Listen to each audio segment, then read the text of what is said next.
crazy dictators. They're unavoidable parts of our history on Earth. And apparently, as far as the narrative goes, Russian President Vladimir Putin is turning out to be one of them. Well, before getting into details, welcome back to Next News Hour. If you're new to the channel, tap on the subscription button and press the notification bell.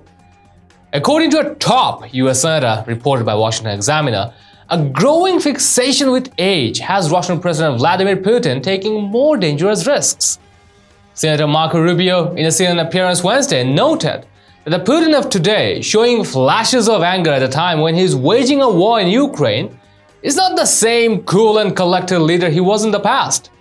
The Florida Republican says, anxiety about cementing his place in history is a driving force behind Putin's aggressive actions. Rubio said, he's older now. His time is running out on this earth. He knows that. Watch.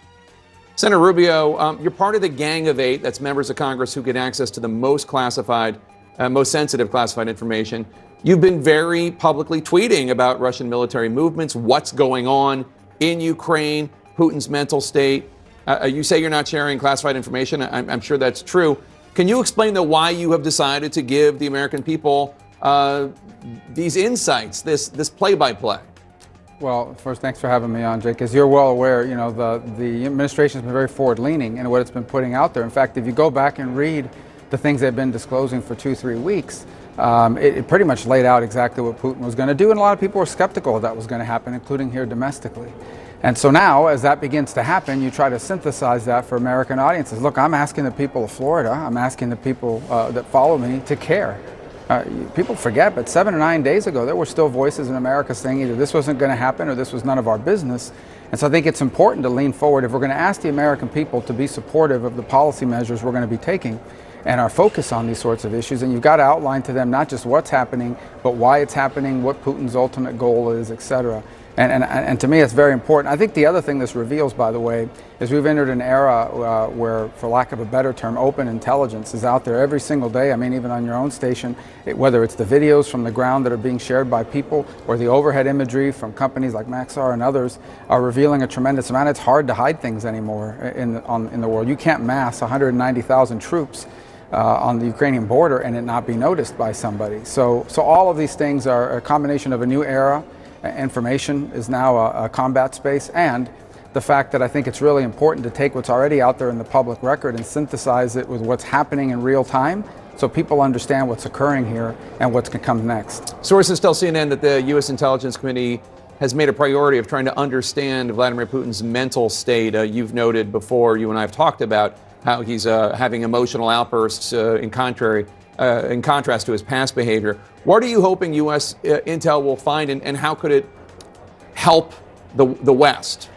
Yeah, I think it's important to understand the context of it. This is not about whether the guy's crazy or not crazy or got some other issues. I know that's what a lot of other people assume. This is about the following, and that is we should not assume that the Vladimir Putin of 2022 is the same guy that he was 10 or 5 years ago. His risk calculus is very different, and I'll tell you why it is.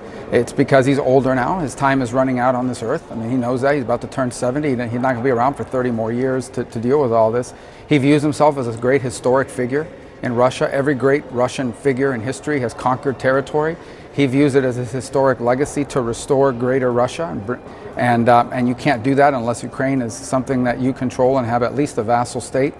And so he's deeply committed to this if you look at what he's moved forward. But I also think he's someone that has shown, if this is a guy who's always prided himself on emotional control, almost stoicism. For him to flash the sort of anger that you've seen is an indication that we're dealing with a different guy. And I'll tell you why that's important. It's not a curiosity. It's not to mock him or to troll him.